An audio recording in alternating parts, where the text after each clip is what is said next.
Okay, so hello and welcome everyone. Welcome to the Chemistry Authors Pathshala by Ideans.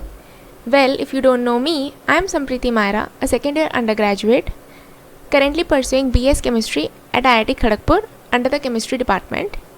And this is the lecture number 6 of the chapter Periodic Table under the Inorganic Chemistry series started on this channel. Okay, so basically, as I had promised you in my last lecture, that in the 6th lecture we are going to start with the topic of atomic radius, right? So in today's video, what is my main agenda is I would discuss atomic radius.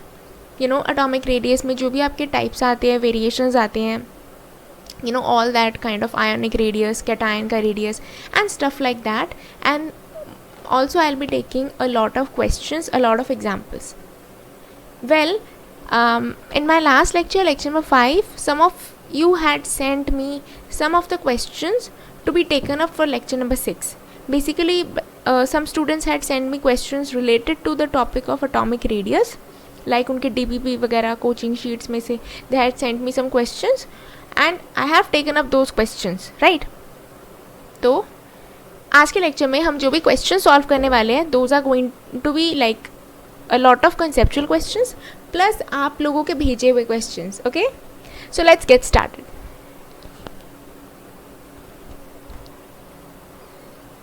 Okay, तो basically before I get started मैं आपको बताना चाहती हूँ कि अगर आपने अभी तक हमारे वीडियो को लाइक नहीं किया है तो please hit the like button because it helps to motivate the team and it helps to motivate me also, right?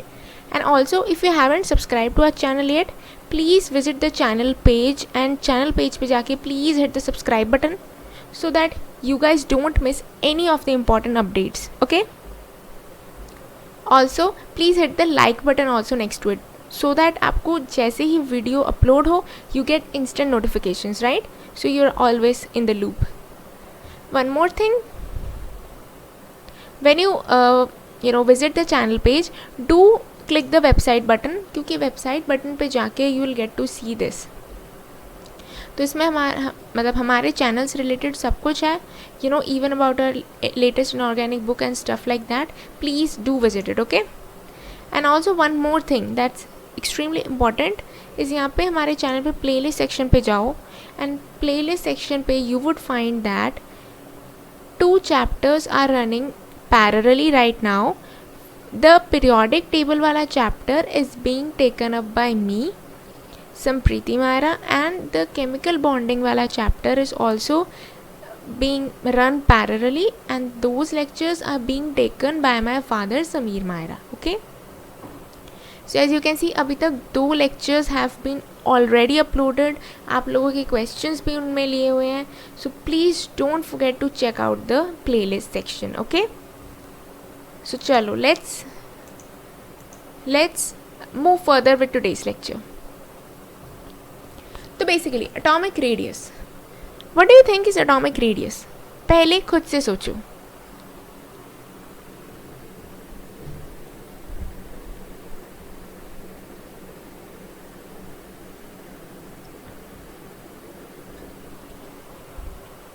Radius क्या होता है? Basically radius is what? Radius, जैसे अगर मैं किसी सर्कल की बात करूँ तो रेडियस क्या होता है? रेडियस इज बेसिकली सर्कल के सेंटर से सर्कल के बाउंड्री तक का distance. Yes, that is called atomic radius, that is called a radius of a circle, right? Clear? Now when we talk of atomic radius, तो इसमें radius क्या होगा यार? इसमें रेडियस होगा कि आपका एटम का जो सेंटर है, the centre of the atom is what? The centre of the atom is a nucleus.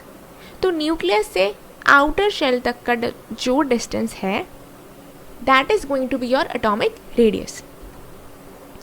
Can draw this for you guys. See, ये आपका न्यूक्लियस है. तो न्यूक्लियस से लेके आपका जो आउटर मोस्ट शेल है, यानी कि जहाँ तक आपकी जो इलेक्ट्रॉन क्लाउड की डेंसिटी जहाँ तक मैक्सिमम है, वो जो आपका आउटर शेल प्रेजेंट है, वहाँ से लेके न्यूक्लियस तक का distance, it's going to be your atomic radius. Clear है? नाउ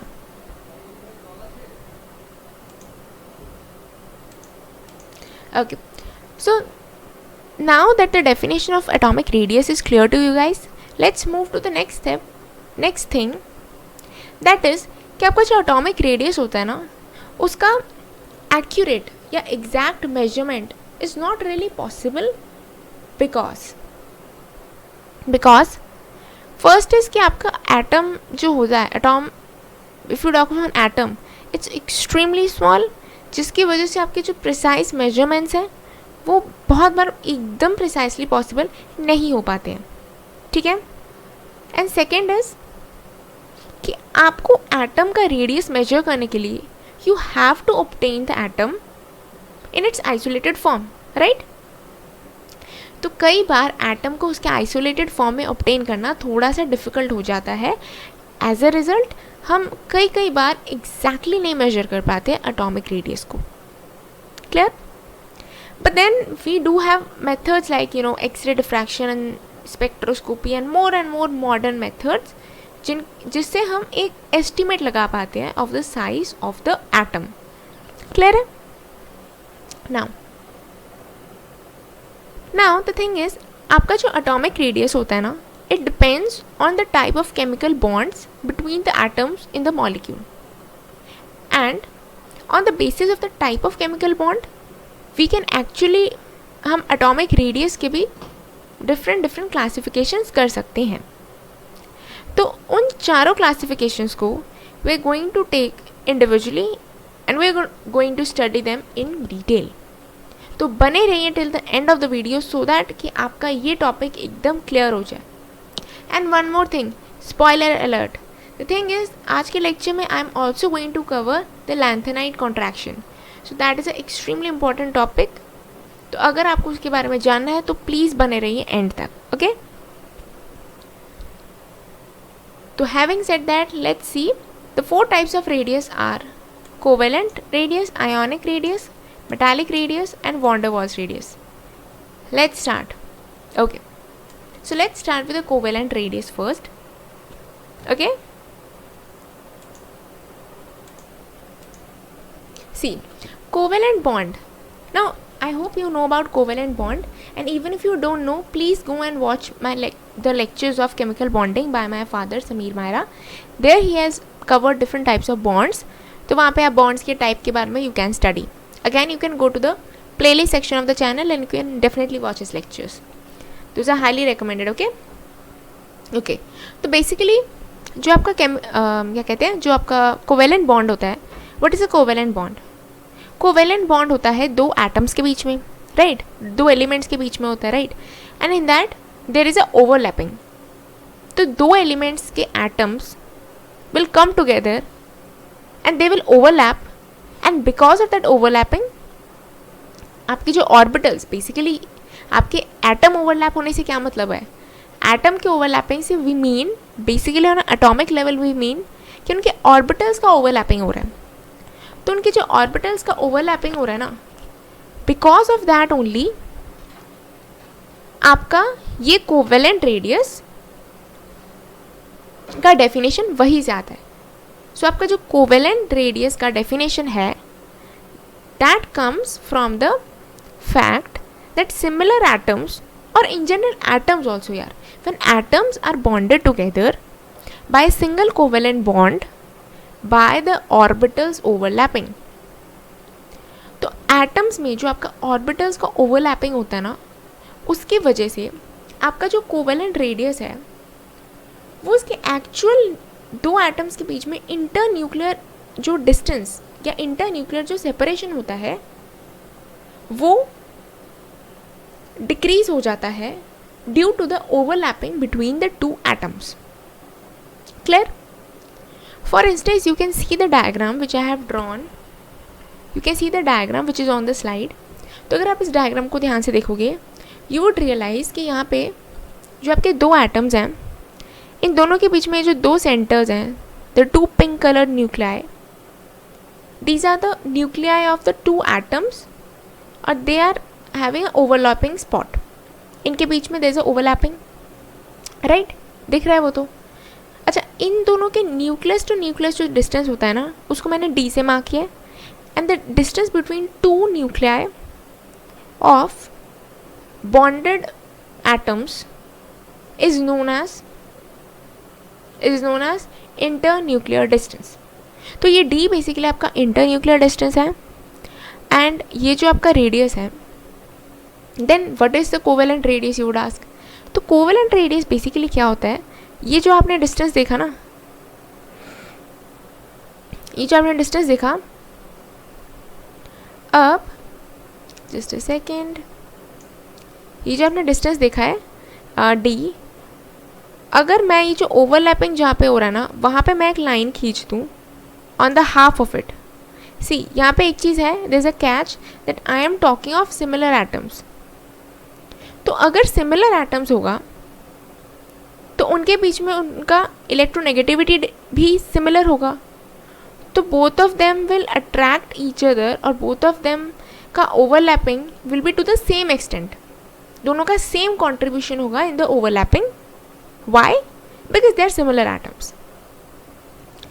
तो इन दैट केस आप इंटरन्यूक्लियर डिस्टेंस का आधा is going to be your covalent radius. Basically because of the overlapping your internuclear distance is getting reduced. कैसे कि आपका जो d है it is less than, it is certainly less than दोनों के इंडिविजुअल रेडियसेस का एडिशन. राइट. फॉर इंस्टेंस ये आपका क्या है, ये आपका RA है. राइट. तो d is certainly going to be less than RA plus ये जो दूसरा एटम है, सिंस इट इज सिमिलर तो ये भी RA है. इसके एडिशन से आपका nuclear distance, internuclear distance is certainly going to be less.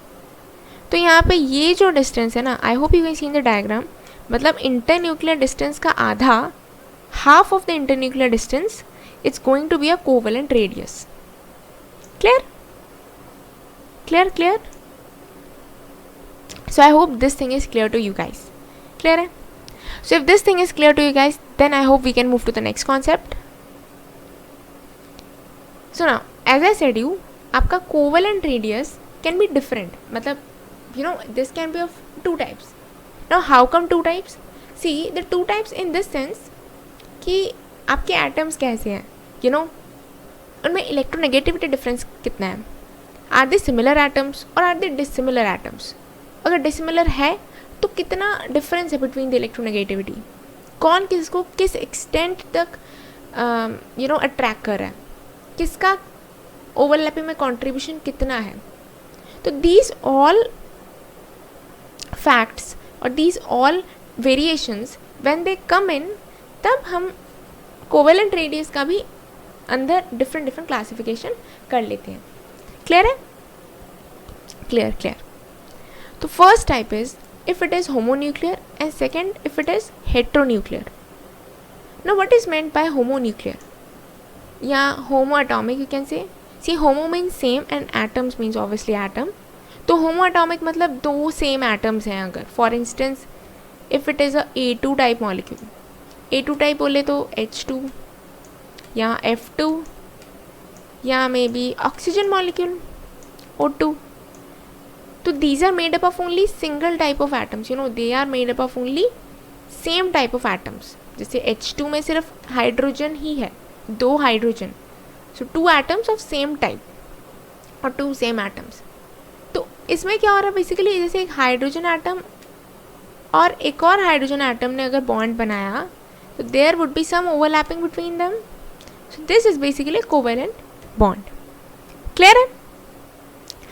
सो जब दो atoms are going to be same तो उनका इलेक्ट्रोनेगेटिविटी डिफरेंस भी सेम होगा, मतलब दोनों का इलेक्ट्रोनेगेटिविटी भी सेम होगा. तो both of them will equally attract the electron pair. तो जिसकी वजह से दोनों का contribution in the overlapping its also going to be same. तो ओवरलैपिंग एरिया भी सेम होने वाला है because they equal attract the electrons. क्योंकि दोनों तो सेम ही है ना, तो इलेक्ट्रोनेगेटिविटी भी सेम है. तो इसमें मैंने आपको जैसे बताया कि दो न्यूक्लियस के बीच में डिस्टेंस d है. तो अगर आप इस इंटरन्यूक्लियर डिस्टेंस का आधा ले लेते हो, यू नो ये आप आधा ले लो, so this is going to be our what, this is going to be a covalent radius. ये जो मैंने मार्क किया this is going to be a covalent radius. Clear है. जो यहाँ पे भी मार्क था this is going to be our covalent radius. Clear है? This was for the homoatomic molecules. Now let's move to the heteroatomic molecules. Now hetero बोले तो क्या? हेट्रो बोले तो it is a AB type. AB type मतलब different atoms आके if they make a chemical bond, if they make a covalent bond, you know like पहला वाला AA type था, ये वाला AB टाइप है. तो इसमें भी दो वेरिएशंस आ जाती है बॉस. अब वो दो वेरिएशंस कैसे आती है? दो वेरिएशंस आती हैं on the basis of the electronegativity difference between atoms A and B. तो पहला टाइप होगा, मतलब AB टाइप के मॉलिक्यूल में क्या होता है कि बेसिकली इसमें आपका इलेक्ट्रोनेगेटिविटी डिफरेंस के ऊपर दो क्लासिफिकेशंस बन जाती हैं. तो फर्स्ट टाइप ये होगा कि बस A और B के अंदर जो इलेक्ट्रोनेगेटिविटी है वो ऑलमोस्ट सिमिलर है. मतलब कि A और B में इलेक्ट्रोनेगेटिविटी का difference is not very much, it's not very significant. तो उस केस में आपका जो ओवरलैपिंग है वो समवट सिमिलर होता है, समवट इक्वल होता है. ठीक है, तो क्योंकि वो समवट इक्वल है तो जब आप एटम्स को ड्रॉ मतलब जब आपका AB रेडियस निकालना होगा उसको हम सिंपली सम अप कर सकते हैं ना. हमने इनको सिंपली सम अप कैसे किया? Why have I written this? एक सेकेंड, जस्ट अ सेकेंड. हाँ,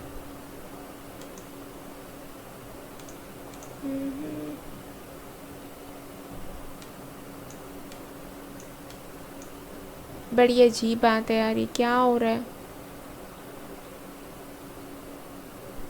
अच्छा guys, give me 1 minute to fix this. Okay guys, I have fixed the problem. Sorry for the interruption. Okay, तो मैंने क्या आपको समझाया कि अगर A और B का नियरली सेम इलेक्ट्रोनेगेटिविटी होगा तो उनमें एक्सटेंट ऑफ ओवरलैपिंग में दोनों का कंट्रीब्यूशन भी समवट सिमिलर ही होगा. एज अ रिजल्ट अगर आपने रेडियस मतलब डायामीटर ऑफ AB मॉलिक्यूल, आपने जो AB मॉलिक्यूल बना है मतलब AB बॉन्ड बना है because of the overlapping between A and B यानी डिस्टेंस AB, उसमें आप सिंपली दोनों को ऐड कर सकते हो, right? Because they have nearly same electronegativity. Clear है? Okay. Now for example, I have taken example also over here. जैसे अगर आप यहाँ पे ना ICl, what's this? CI, हाँ CI, this is CI मतलब कार्बन एंड आयोडीन है. तो कार्बन का electronegativity we know it is 2.5 and iodine का अराउंड कितना होता है? अराउंड वो भी 2.5 होता है. ठीक है. अच्छा, if you guys don't know how to calculate मतलब how to remember the electronegativity stuff, do let me know in the comment box below. मैं उसके ऊपर भी एक छोटा सा मे बी 5 मिनट्स का वीडियो बना दूंगी on how to remember this things, क्योंकि इनमें भी कनेक्शंस है. इट्स नॉट लाइक कि एकदम ही आपको रॉ वैल्यूज याद रखनी है. There is also connection, you can remember a bit. तो बट उसके लिए you have to like the video so that I get motivated and I can make such kind of trick videos for you guys also. Okay, so चलो, तो यहाँ पे iodine और carbon का जो इलेक्ट्रोनेगेटिविटी है वो वेरी क्लोज टू अराउंड 2.5 है. तो क्योंकि दोनों का इलेक्ट्रोनेगेटिविटी वेरी क्लोज है ना, दोनों का इलेक्ट्रोनेगेटिविटी क्योंकि काफ़ी क्लोज है, इसीलिए दोनों का contribution in the overlapping will also be somewhat similar. As a result हम डिस्टेंस निकालने के लिए CI बॉन्ड का इंटरन्यूक्लियर डिस्टेंस निकालने के लिए हम डायरेक्टली कार्बन और आयोडीन दोनों के इंडिविजुअल डिस्टेंसेस को, इंडिविजुअल रेडियसेस को ऐड कर सकते हैं, राइट? तो इसका रेडियस ये है, मतलब इंटरन्यूक्लियर डिस्टेंस ना CI बॉन्ड का it's 2.13 angstrom and radius of carbon is 0.77 angstrom. तो अगर मैंने आपको बोला कि आप आयोडीन का रेडियस निकाल सकते हो तो उसके लिए आप क्या करोगे? आप टोटल बॉन्ड का internuclear distance minus the radius of carbon, that is going to be the radius of iodine. Clear है? क्लियर है? आई होप यहाँ तक क्लियर है. Now let's move to the next part. What if A and B का large difference आ गया electronegativity में? सी, अगर ए और बी का डिफरेंस इन इलेक्ट्रोनेगेटिविटी ज़्यादा होगा, मतलब देयर डिफरेंस इन इलेक्ट्रोनेगेटिविटी अगर वो सिग्निफिकेंट होगा, तो what is going to happen is कि दोनों both of them will now attract the electron pair unequally. मतलब जो sharing of the electron pair होगा, जो एक्सटेंट ऑफ ओवरलैपिंग होगा, now that will be unequal based on कि जो ज़्यादा इलेक्ट्रोनेगेटिव होगा वो इलेक्ट्रॉन पेयर को ज़्यादा खींचेगा अपनी तरफ, राइट. लार्ज डिफरेंस इलेक्ट्रोनेगेटिविटी होगा तो बॉन्ड ओवरलैपिंग भी अनइक्वल होगा एंड जो इलेक्ट्रॉन पेयर को अपनी तरफ अट्रैक्शन का वो चीज़ है, मतलब both of them will unequally attract the electron pair, यानी कि जो ज़्यादा इलेक्ट्रोनेगेटिव होगा that atom will attract the electron pair more towards itself. तो इस केस में आपका बॉन्ड कोवेलेंट से मतलब कोवेलेंट बॉन्ड बन रहा है, but then that is moving towards a more kind of ionic character, ठीक है, क्योंकि इसमें अनइक्वल शेयरिंग हो रहा है इलेक्ट्रॉन पेयर का, ठीक है, एक ज़्यादा खींच रहा है अपनी तरफ, यू नो. तो उस केस में ये एक काइंड ऑफ आयोनिक कैरेक्टर आ जाता है इस कोवेलेंट बॉन्ड में भी. So as a result a bond length shorter होगा than expected because it's going to a kind of ionic character and अब electron pair towards the most electronegative atom ज़्यादा उस तरफ चला जाएगा. क्लियर है? So in this case the bond length will be a bit shorter than the expected bond length. तो पहले आप just directly R A plus R B करके खुश हो रहे थे, बट अब हम यहाँ तक खुश नहीं हो सकते. Y?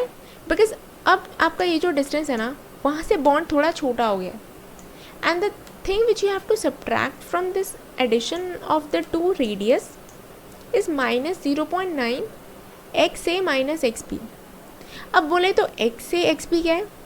xa is the xa and xb basically they are the electronegativity of a and b elements respectively. Clear है? So ये कॉन्सेप्ट आपका यहाँ पे हो जाता है फिनिश. So I hope ये कॉन्सेप्ट आप लोग को एकदम क्लियर हो गया. ठीक है, चलो let's move to the next concept. Okay, so next is covalent bond in covalent radius in multiple bonds.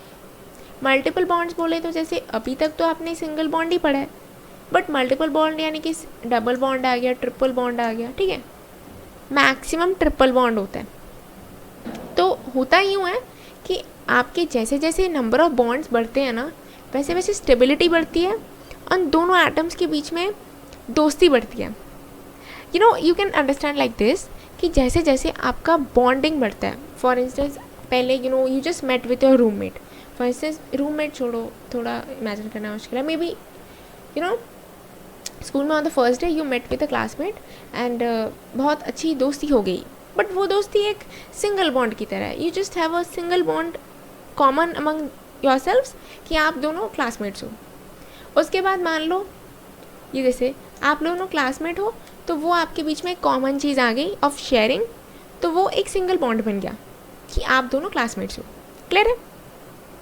But उसमें भी आप दोनों के अंदर दूरियां थोड़ी ज़्यादा है because you are classmates, but individual रहने से थोड़ा सा कम. द थिंग इज़ कि अब क्या है, अब आप क्लासमेट्स हो तो बॉन्ड आपके बीच में सिंगल बॉन्ड है, बट देन स्टिल दोनों के बीच में थोड़ा डिस्टेंस अब भी है because you don't know each other much well. But उसके बाद अगर आप maybe you go to the same tuition centre और maybe you live nearby, तो इन दैट केस एक और बॉन्ड आ गया कि now you meet each other regularly at the school also, आप घर पे भी मिलते हो, at the tuition centre also, तो एक और बॉन्ड आ गया. तो करीबियाँ थोड़ी बढ़ गई. Now you are becoming close friends. आप दोनों के बीच में बॉन्ड का लेंथ जो है ना दो एटम्स के बीच में वो कम हो गया as compare to the first case. Clear है? अब थर्ड केस क्या है? नाउ मे बी आप किसी फ्रेंड के बर्थडे पार्टी पे मिले, वो भी उसने भी आपको किसी अपने फैमिली फंक्शन पे बुलाया, तो now and he or she gets you introduce to his or her family कि मैं मॉम देखो ये मेरा फ्रेंड है या ये मेरी फ्रेंड है, स्टफ लाइक दैट. तो अब आपके बीच में क्या हो गया कि अब फैमिली रिलेशन भी, आप your family, each others families no each other, you also start sharing secrets among yourself, stuff like that. तो अब आपकी बॉन्डिंग क्या होगी, अब एक नेक्स्ट लेवल तक चली गई है, अब आपके बीच में एक और बॉन्ड आ गया है. तो ये जो नंबर ऑफ बॉन्ड्स आपके बीच में बढ़ते जा रहे हैं, इसकी वजह से क्या होता है, आपके अंदर की दोस्ती बढ़ती है एंड आप दोनों के बीच की दूरियां कम हो जाती हैं. वैसे ही in the same way atoms के केस में भी जब आपके बॉन्ड्स बढ़ती हैं तो दोनों एटम्स के बीच में दूरियां हो जाती हैं कम एंड वो दोनों हो जाते हैं लाइफ में ज़्यादा stable, right.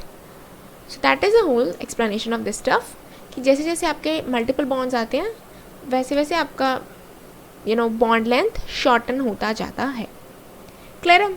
So if you guys really like the analogy, please hit the like button so that I get motivated. Clear?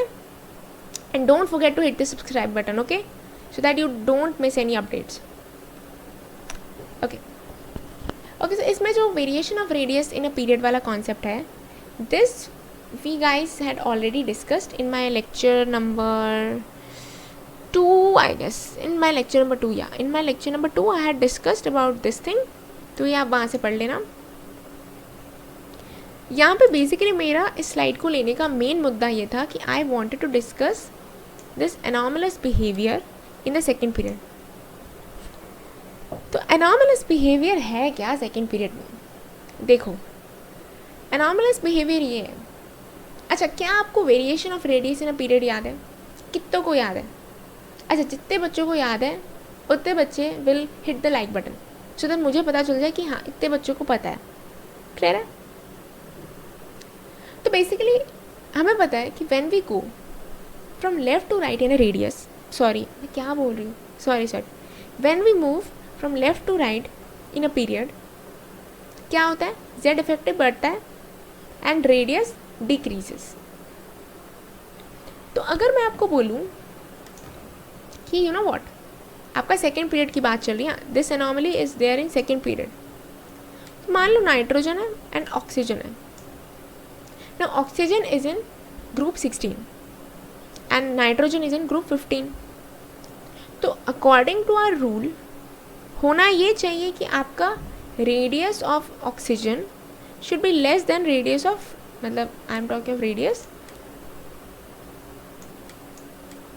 तो radius of nitrogen should be more than the radius of oxygen. Obviously ऐसा होना भी चाहिए according to normal trend. But then ज़िंदगी में सब कुछ normal नहीं है. I mean the thing is, यहाँ पे एक और छोटा सा कॉन्सेप्ट आ जाता है. एक्चुअली मैं आपको पहले बता दूँ कि एक्चुअली इसका मतलब आंसर क्या है. द आंसर इज़ कि आपका नाइट्रोजन का radius is actually shorter than oxygen का रेडियस.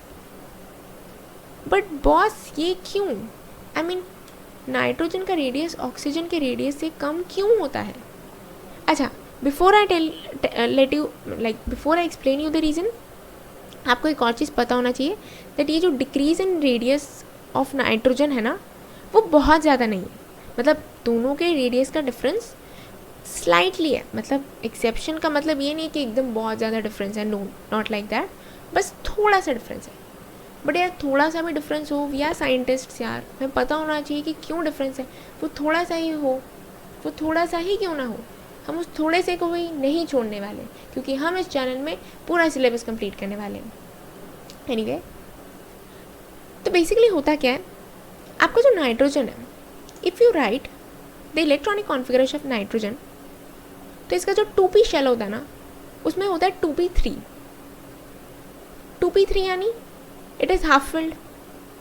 और मैंने आपको बताया था कि half filled orbitals are always more stable than जिसका हाफ, मतलब द थिंग इज ऑब्वियसली आपका full filled orbital is more stable, but उससे मतलब हाफ, द थिंग इज आपका फुल्ली फिल्ड हो तो वो तो ऑक्टेट उसका पूरा हो जाता है, वो तो स्टेबल होगा ही.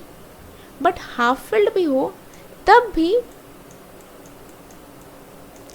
भी वो काफ़ी स्टेबल होता है.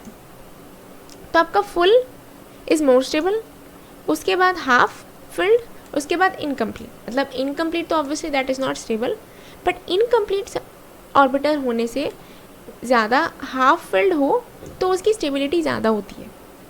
सो वी नो कि आपके जो हाफ फिल्ड ऑर्बिटल्स होते हैं they are more stable than incompletely filled orbitals. अब नाइट्रोजन के केस में यार 2p3 होता है. इसका मतलब नाइट्रोजन के पास हाफ फिल्ड ऑर्बिटल्स हैं तो ये ज़्यादा स्टेबल है.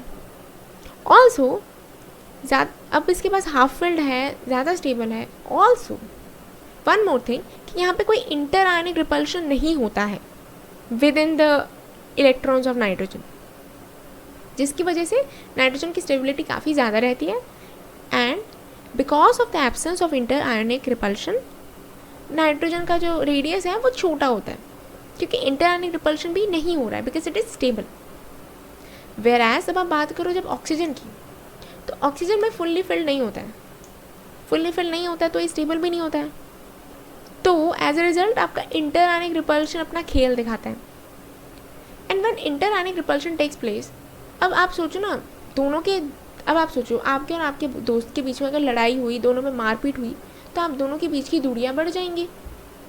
सिमिलरली जब इंटर आयनिक रिपल्शन होता है तो इलेक्ट्रॉन्स के बीच में अगर धक्का मुक्की इंटर आयनिक रिपल्शन होगा तो उनकी दूरियां बढ़ जाएंगी. एज अ रिजल्ट एटम का रेडियस भी बढ़ जाएगा. सो दैट इज़ द रीज़न कि ऑक्सीजन का रेडियस नाइट्रोजन से स्लाइटली ज़्यादा होता है, which is unexpected, but I have told you the reason. Clear है? सो आई होप ये चीज़ आप लोगों को क्लियर हो चुकी है. या तो अब बात आती है इरेगुलरिटीज़ इन अ ग्रुप. तो वेरिएशन इन अ ग्रुप वैसे मैंने आपको पढ़ा दिया था, but then when we talk of irregularities in the group, अच्छा नॉर्मल ट्रेंड क्या होता है इन द ग्रुप कि when you go from top to bottom your radius should increase because of the decrease in Z effective. But यहाँ पे ना थोड़ी सी irregularity आ जाती है एंड वो भी एकदम इलॉजिकल नहीं है. हाँ, there is also a strong scientific reason behind that जो कि हम डिस्कस करने वाले हैं. तो बेसिकली व्हाट हैपेंस इज कि in some cases like except S block, मतलब द थिंग इज व्हाट, ये जो इरेगुलरिटीज़ हैं ये जनरली आपके पी ब्लॉक में दिखाई देती हैं. I mean basically P block से ही स्टार्ट होता है ये सब. I mean like S block में नहीं होता है. एस ब्लॉक में you will not find any kind of this radius का एनॉमली. ये basically we are talking of here P block. तो पी ब्लॉक के कुछ एलिमेंट्स में क्या होता है कि जैसे ही हम ग्रुप में टूवर्ड्स द बॉटम जाते हैं, मतलब टॉप टू बॉटम जैसे हम जाते हैं, तो कभी कभार जो इंक्रीज़ होता है वो काफ़ी ज़्यादा कम होता है या नहीं भी होता है, या in some cases there is also reduction. तो मतलब आप देख सकते हो, मतलब कभी कभार होता है कि इंक्रीज़ हुआ है, चलो हाँ, या आप बोलोगे कि यार ट्रेंड तो फॉलो किए हैं हम, थोड़ा तो इंक्रीज़ हुआ है, बट देन जो होना चाहिए इंक्रीज़ उससे काफ़ी कम हुआ है, या इन सम केसेस नहीं भी हुआ है, या in some cases even reduction भी देखा गया. For example I take example over here, काफ़ी इंपॉर्टेंट एग्जाम्पल है, दैट इज़ गैलियम. तो गैलियम के केस में व्हाट, जैसे एल्यूमिनियम है, ग्रुप 13 की बात चली बॉस, एल्यूमिनियम है, उसके बाद गैलियम है, उसके बाद होता है इंडियम,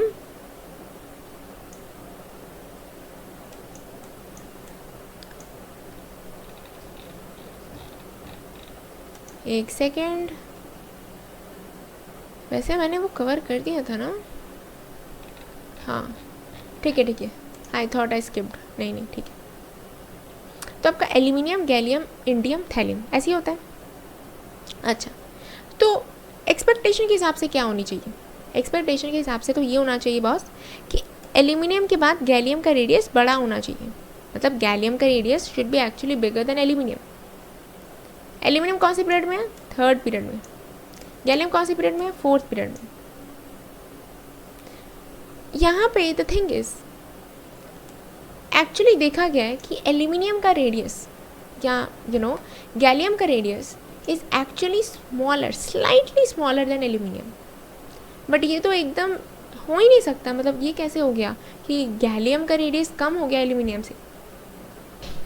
अगर आपको ध्यान से याद हो, in my previous lecture, I guess lecture number 4 और लेक्चर नंबर 3 देख लेना, I will put the link in the description box. मैंने आपको इनर्ट पेयर इफेक्ट पढ़ाया था जिसमें मैंने आपको पढ़ाया था ये जो इनर्ट पेयर इफेक्ट होता है ये आपका 4th पीरियड ऑनवर्ड्स काम करता है। And actually inert pair effect की वजह से होता क्या है कि आपका न्यूक्लियस का attraction reaches the outer most shell का इलेक्ट्रॉन, मतलब the nuclear attraction reaches the outer most shell. As a result there is a contraction of the nucleus of the the atom का, there is a contraction of the atom. And why that nuclear attraction reaches the outer shell? Because अब आप बोलो यार बीच में तो काफ़ी electron cloud आ रहा है, मतलब ये जो न्यूक्लियस है ये बाहर वाले शेल को रीच क्यों करता है? क्योंकि बीच में तो यार काफ़ी सारे शेल्स आ रहे हैं। ऑफ कोर्स यार काफ़ी सारे शेल्स आ रहे हैं, बट जो आपकी डी और एफ शेल्स हैं, जो आपकी डी और एफ ऑर्बिटल्स हैं, वो फोर्थ पीरियड एंड ऑनवर्ड से स्टार्ट होता है। एज अ रिजल्ट क्या आपके बीच में डी और एफ आ रहे हैं and they have poor shielding, तो उनके बीच में से आपका न्यूक्लियर अट्रैक्शन पेनेट्रेट करके लास्ट इलेक्ट्रॉन तक पहुंच जाता है, आपका आउटर शेल तक पहुंच जाता है और उसके ऊपर अट्रैक्शन बढ़ जाता है। एज अ रिजल्ट आपका जेड इफेक्टिव बढ़ जाता है ऑन द आउटर शेल। तो जो आपका न्यूक्लियस का साइज है वो हो जाता है कॉन्ट्रैक्ट, स्लाइटली कॉन्ट्रैक्ट हो जाता है। So because of that only, उस पुअर शील्डिंग की वजह से ही आपका गैलियम भी, जो कि 4th पीरियड एलिमेंट है, उसका जो रेडियस है that is smaller than aluminium. Actually होता क्या है, the radius is you can say very comparable और स्लाइटली लेस। अगेन आपके जो भी एक्सेप्शंस की बात कर रही हूँ, in that they are just slightly less. तो आप दिल पे मत ले लेना कि मैंने ज़्यादा कम बोला है तो बहुत ज़्यादा, ऐसा नहीं है। द डिफरेंस इज स्लाइट, बहुत छोटा डिफरेंस है। बट देन क्योंकि हम साइंटिस्ट हैं, छोटे से छोटे डिफरेंस को हमें नज़रअंदाज नहीं करना है। ना ये होगी गैलियम और एल्यूमिनियम की बात। अगर मैं आपको पूछूं इंडियम और थैलियम में, अब ये तो 4th पीरियड ऑनवर्ड्स हैं, तो यहाँ पे भी आपका nuclear attraction will reach the outer shell because of the poor shielding shown by d and f orbitals. तो इसकी वजह से क्या होता है, आपका इंडियम और थैलियम का ना ऑलमोस्ट सिमिलर होता है। देखो ये ऑलमोस्ट सिमिलर होता है। क्लियर है? क्लियर है? तो बेसिकली लेट्स रिवाइज कि हमने जो पढ़ा, जो पुअर शील्डिंग होता है 3D ऑर्बिटल्स का, आपके 4th पीरियड में 3D ऑर्बिटल्स आ जाते हैं, तो उनके पुअर शील्डिंग की वजह से आपका गैलियम का जो साइज़ है वो हल्का सा डिक्रीज हो जाता है, there is a contraction. Similarly thallium से आपका इंडियम तक का जो है वहाँ पे आपका पुअर शील्डिंग शो होता है by the 4f and 5d orbital electrons, जिसकी वजह से स्लाइट कॉन्ट्रैक्शन हो जाता है एंड दोनों का रेडियस कंपैरेबल हो जाता है। क्लियर है?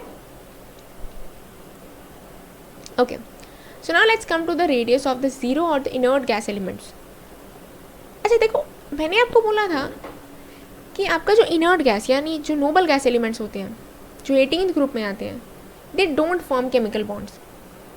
तो अगर ये केमिकल बॉन्ड फॉर्म नहीं करें तो उनमें ओवरलैपिंग भी नहीं होगा, they not even touch each other.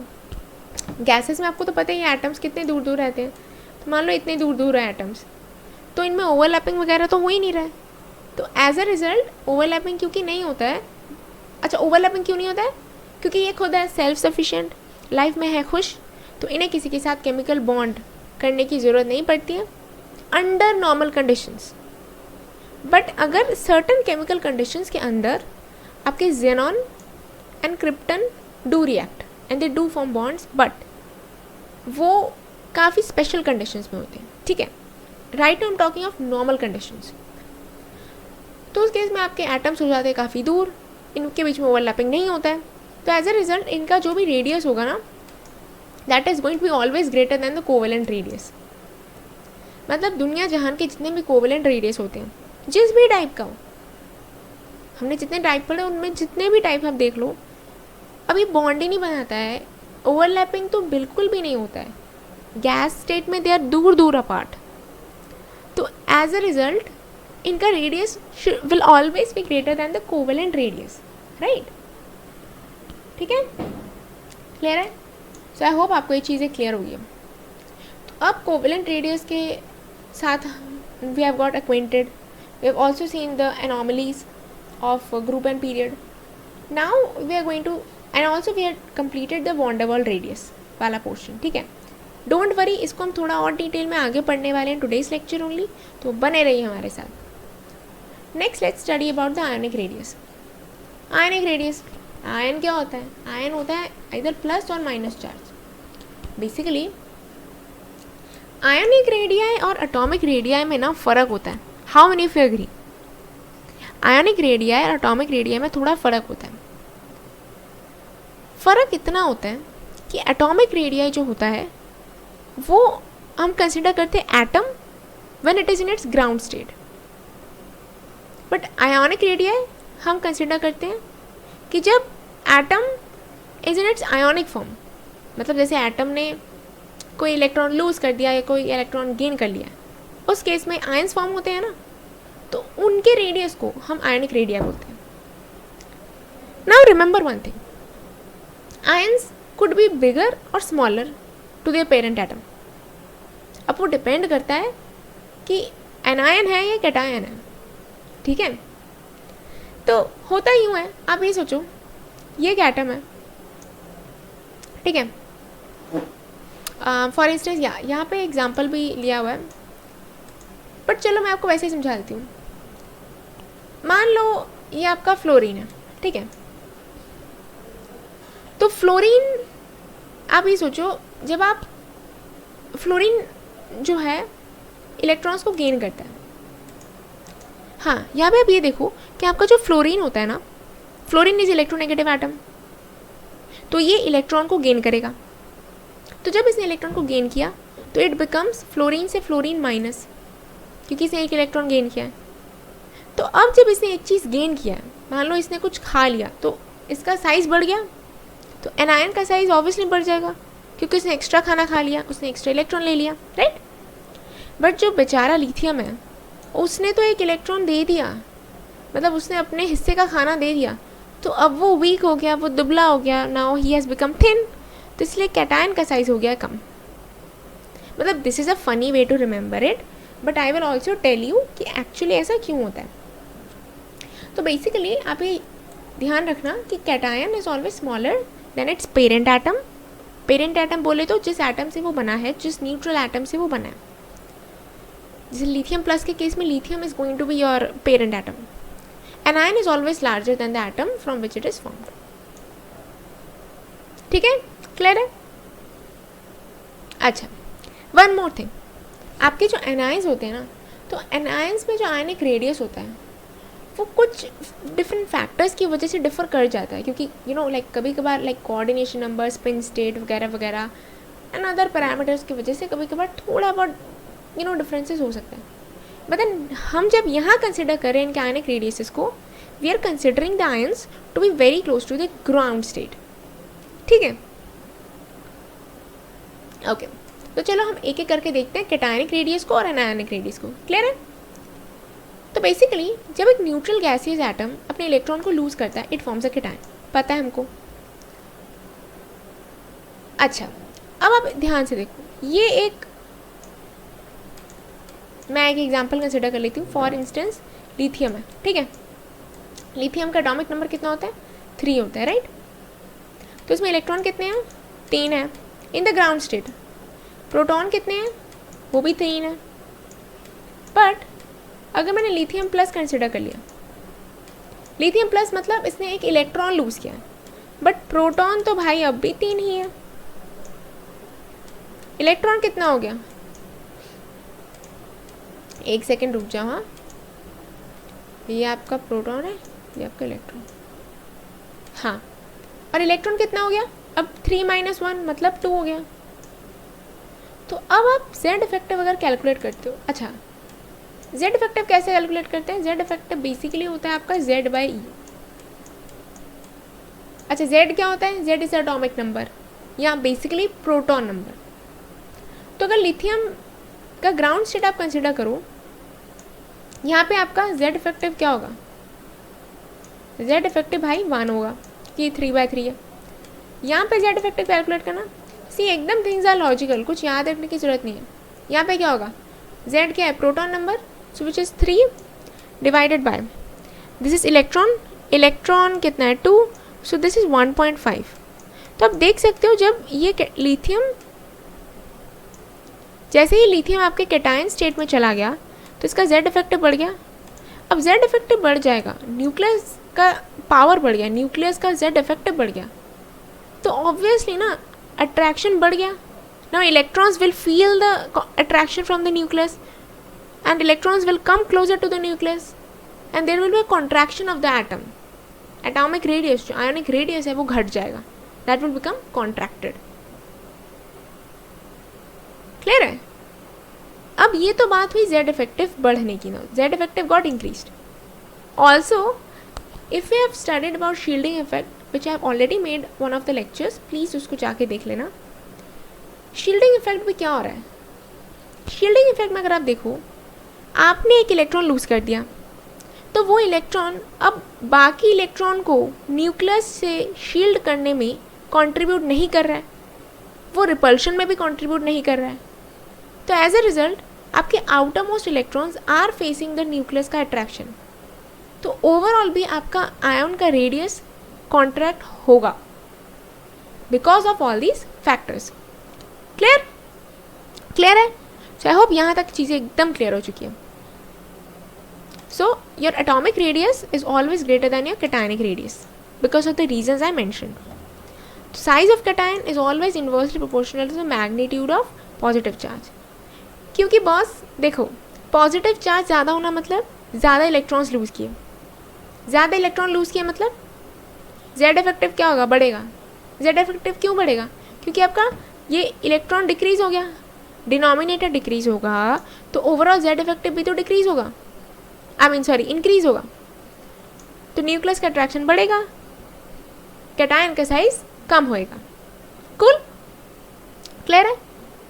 And also उस lost electron, the lost electron will now no longer contribute to shield the electrons from the increase charge of the nucleus, hence the other electrons are strongly attracted to the nucleus and the radius of the atom overall gets smaller. Clear? Okay, so now this is an example. Pause the video and try it out yourself. Then I'll discuss the answer. Yes, so I hope you guys have tried out this on your own. So now the question says you have to find the order of the size of these species: iron, iron 2+, and iron 3+, right? So as we have already discussed, कि the more electrons an atom will lose, उसका Z effective बढ़ जाएगा, and Z effective बढ़ने के कारण the size of the atom will shrink and the atomic radius or the size will decrease, right? Basically Z effective क्या है? As we know, Z by E, where Z is the atomic number. तो iron का atomic number तो 26 होता है, तो 26 तो इन तीनों के लिए कांस्टेंट होगा, मतलब numerator would be constant for each of them, right? 26 by, ठीक है, it will constant for each of them. Z तीनों के लिए कांस्टेंट होगा, बट डिफरेंट क्या होगा?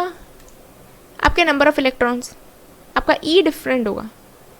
तो E इस केस में 26 है, but in this case it is what? 26 - 2 which is 24, यहाँ पे 26 - 3 which is 23।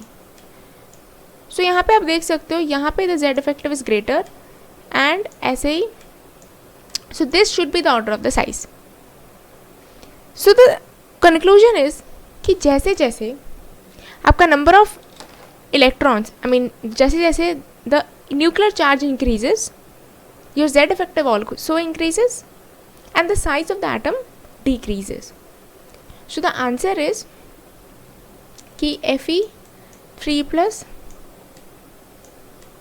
Now this is the order of the Z effective I have written. So if I write the size, order of the size would be Fe3+ is the smallest as compared to Fe2+, and Fe2+ is smallest as compared to Fe. यानी this is the actual order. Clear?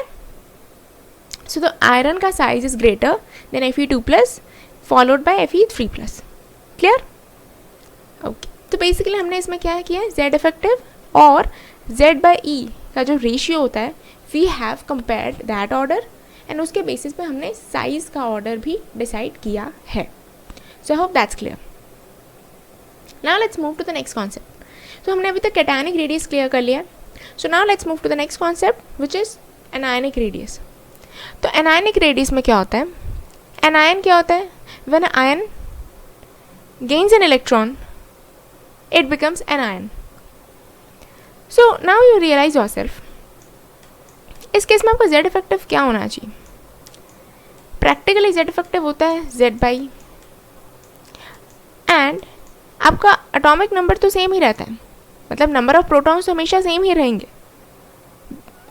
Parent atom में भी आपका जो atomic number remain same, and even after becoming an ion it is same. तो proton number आपका same है, यानी कि z is constant, but the number of electron increases. So आपका डिनोमिनेटर अगर बढ़ रहा है तो ओवरऑल आपका z इफेक्टिव क्या होगा? Simple maths, it will decrease. तो अगर z इफेक्टिव डिक्रीज हो रहा है, यानी न्यूक्लियस का इफेक्टिव जो इफेक्टिव न्यूक्लियर अट्रैक्शन है, दैट इज एक्चुअली डिक्रीजिंग. तो now the outermost electrons will no longer be strongly attracted to the nucleus. So as a result, the radius of the anion will be slightly increased from its parent atom. Clear? Clear है? Also, Z effective की वजह से तो इसका radius बढ़ेगा ही. But there is one more thing also. The added electron will lead to interionic repulsions.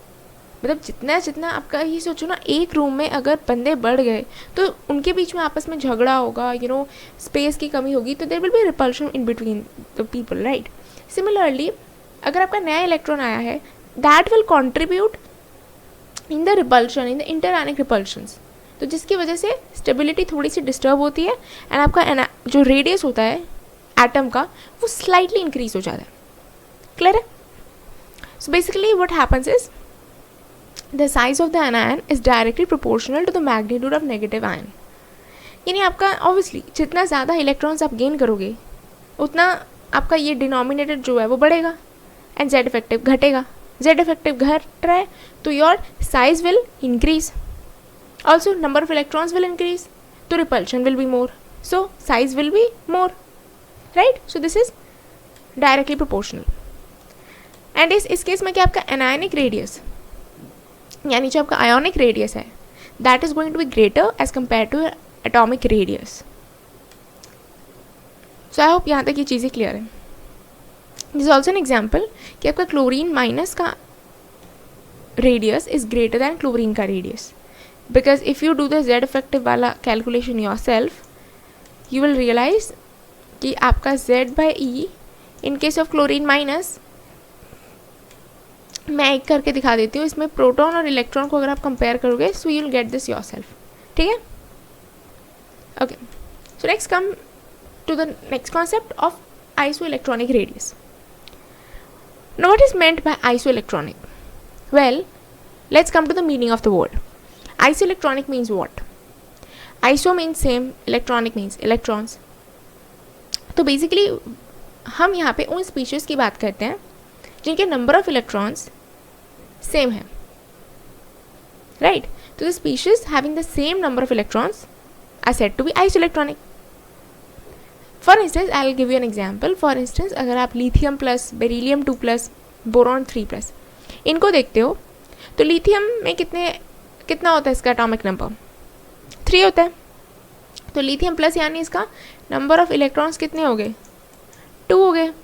Beryllium में 4 होते हैं, यहाँ 2 प्लस हो गया तो इसका भी नंबर ऑफ इलेक्ट्रॉन 2, यहाँ पे इसके भी number of electron 2. So 3 of them have the same number of electrons, तो 3 of them are said to be isoelectronic. Now the thing is, अब अगर आपको इसमें आइसोइलेक्ट्रॉनिक स्पीशीज आपको गिवन होता है किसी भी क्वेश्चन में, no listen to this part extremely carefully, because most of the times आपको ये क्वेश्चन में आ जाता है, सो प्लीज़ पे अटेंशन. तो whenever you are given isoelectronic species, the thing you have to do is, मतलब जब भी आपको आइसोइलेक्ट्रॉनिक स्पीशीज गिवन होता है और उसमें आपको रेडियस का ऑर्डर पूछा जाता है, तो आपने आंख बंद करके क्या निकालना है? z effective. मतलब नहीं आंख बंद करके नहीं, आंख खोल के, you have to be alert and you have to find z effective. आपने ना फिर z इफेक्टिव को बेसिस पे कंपेयर करना है. मतलब जैसे आपको क्वेश्चन में मैंने पूछा है कि lithium plus, beryllium 2 plus, boron 3 plus, इन तीनों में if I ask you to find the order of radius, the first thing which you gonna do is you have to find the Z effective, and Z effective के basis पे आप इनको compare करो। जैसे मैंने आपको प्रीवियस स्लाइड्स में भी दिखाया कि किस तरह से हम जेड इफेक्टिव के बेसिस पे डिसाइड करें कि आपका रेडियस बढ़ेगा या घटेगा। In the same manner you have to find the Z effective and you have to calculate, and जिसका जेड इफेक्टिव ज़्यादा होगा, Z effective is inversely proportional to the size. बस ये आपने याद रखना है, then things will be super simple for you. तो बेसिकली हम आइसोइलेक्ट्रॉनिक स्पीशीज के लिए अगर हमने रेडियस कंपेयर करना है तो you always have to go for Z effective, ठीक है। एंड जेड इफेक्टिव क्या होता है, Z by e. Okay, so now let's come to the one more important concept. इसमें एक सेकेंड रुक जाऊँ। या बेसिकली द थिंग इज, ये जो मैंने आपको समझाया था, एक और देयर इज अ नोट, एक और मैंने आपको जो चीज़ समझाया था that when we go from left to right, top to bottom, इसमें जो ये इफेक्ट्स होते हैं कि यू नो आपका left to right in a period when we go the radius decreases, या top to bottom in a group the radius increases. तो ये जो हम रेडियस इंक्रीजेस बोल रहे हैं, this we compare within the category. मतलब अगर हम सिर्फ न्यूट्रल एटम्स की बात करें तो सिर्फ सेम टाइप ऑफ आयन के लिए ये एप्लीकेबल होगा कि जैसे हम सिर्फ कैटायंस की बात करें तो अमंग द कैटायंस का category only we can say कि यार लेफ्ट टू राइट जब जाएंगे तो कैटायंस के कैटेगरी में ही the size will decrease, but you certainly can not compare a cation with a neutral ion and से लेफ्ट टू राइट जाएंगे तो इसमें रेडियस कम होगा। तो उसमें आपने अगर कंपैरिजन करना है that has to be within the same category, either cation, anion और you know neutral. For example, what I mean to say basically is, for example, while neutral lithium is larger than neutral fluorine, यानी कि अगर आप neutral lithium low that is certainly larger than neutral fluorine. Why? Because when we go from left to right the radius decreases in the period. तो neutral fluorine का size कम है as compared to neutral lithium, right? That's true, right? Lithium का size is greater than fluorine. ये neutral case में।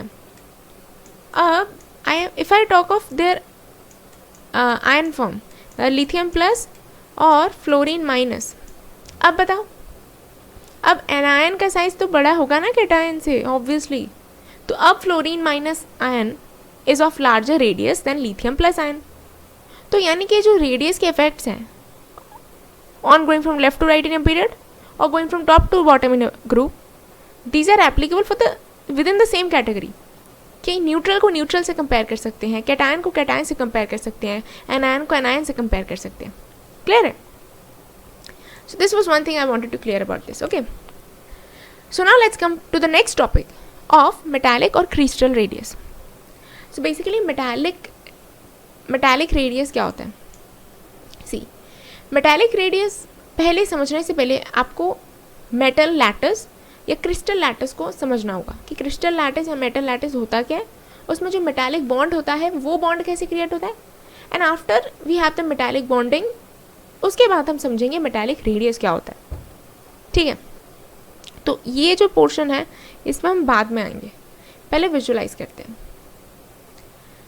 तो basically होता यूँ है कि यहाँ पे आप देखो, आपका जो मेटल लैटिस होता है, in the metal lattice there are some positive ions.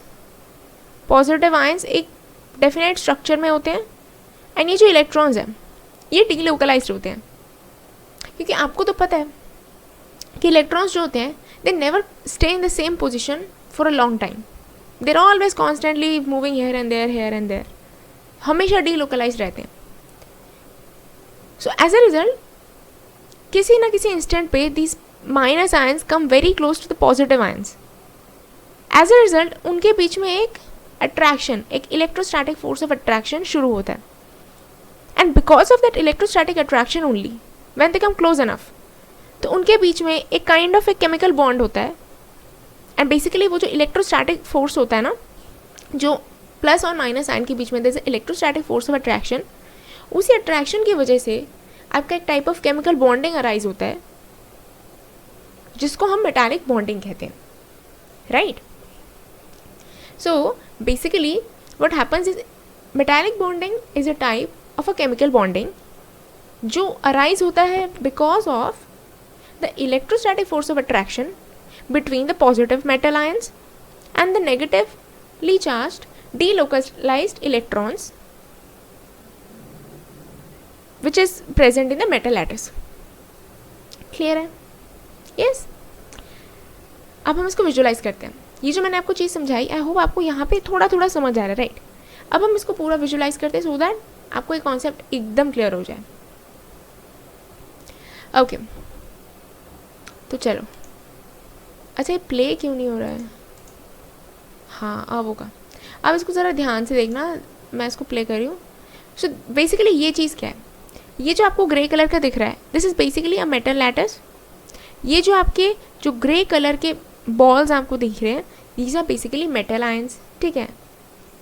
And उसके बाद हम बाकी देखते हैं.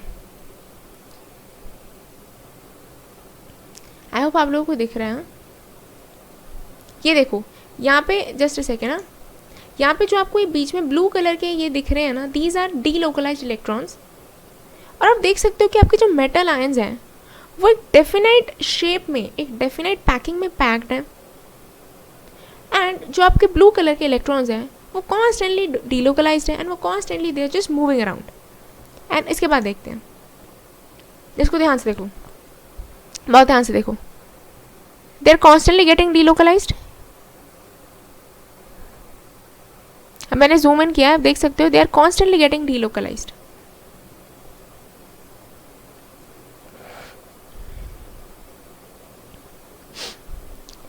Yes? Watch this very carefully.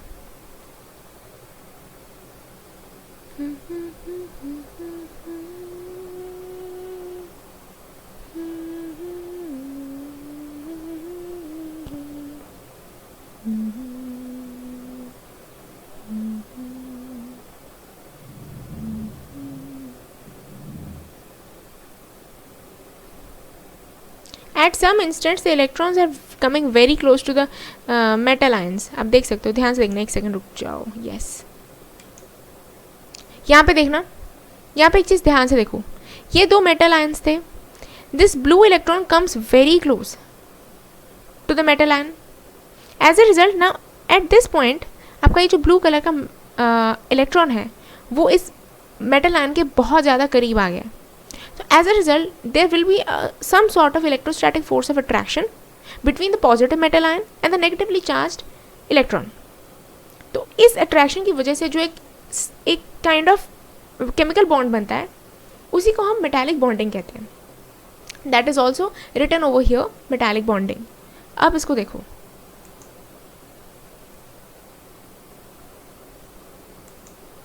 किसी भी इंस्टेंट पर आप इसको स्टॉप करोगे नहीं. देखो ये इलेक्ट्रॉन जैसे इस मेटल आयन के पास आ गया, इस मेटल आयन के पास आ गया, तो इन सब के बीच में इनके बीच में kind of electrostatic force of attraction होगा जिसकी वजह से आपका मेटालिक बॉन्डिंग होता है.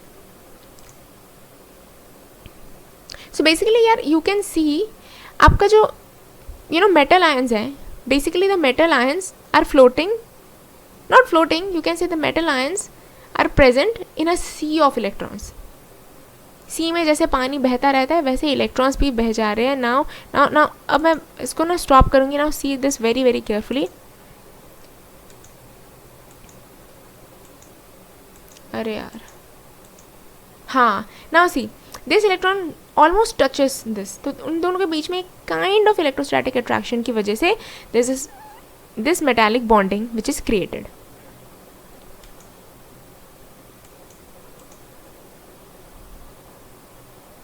Just see this.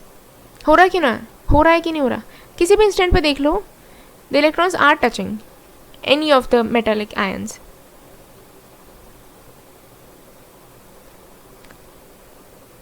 So I hope ये विजुअलाइजेशन देख के आप लोगों को एकदम क्लियर हो गया.